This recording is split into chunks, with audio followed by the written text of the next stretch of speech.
আমরা ফ্লাইং স্কোয়াডে চেক করছিলাম বিভিন্ন জায়গায়। আজকে এখানে একটা গাড়ি চেকিং এর সময় ধরা পড়ে এবং সেখানে চেক করতে গিয়ে একজনের কাছে 1,95,500 টাকা ধরা পড়ে। সে কোনো প্রমাণ না দেখাতে পারেনি। আমরা সেটা ডিস্ট্রিক্ট যে ক্যাশ কমিটি রিলিজ কমিটি আছে সেখানে আমরা পাঠিয়ে দিয়েছি, ডিস্ট্রিক্ট গ্রিভেন্স কমিটি, সেখানে বাকিটা দেখবে। উনি যেটা বলছেন সেটা ব্যবসার টাকা বলছেন, কিন্তু তার সম্পর্কে উনি কোনো ডকুমেন্ট শো করতে পারেননি আমাদের কাছে।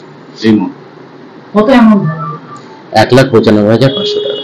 তো উনি কোনো দলের লিডার না, আমরা এখনো কোনো করতে পারিনি। দীপঙ্কর কর্মকার, FST 10। নির্বাচন কমিশনের অর্ডার অনুযায়ী চারিধারেই নাকা চেকিং হচ্ছে।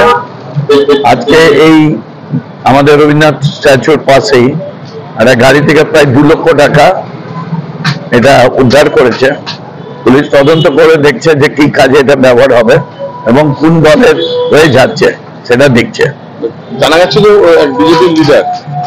দেখুন, বিজেপি হোক, তৃণমূল হোক, কংগ্রেস হোক, সিপিএম হোক, নির্বাচন কমিশনের দায়িত্ব এটা বের করা, আর আপনাদের কাজ হচ্ছে সঠিক তথ্যটা দিয়ে দেওয়া। আমি বিশ্বাস করি নির্বাচন কমিশন সঠিকভাবে এর তদন্ত করবে।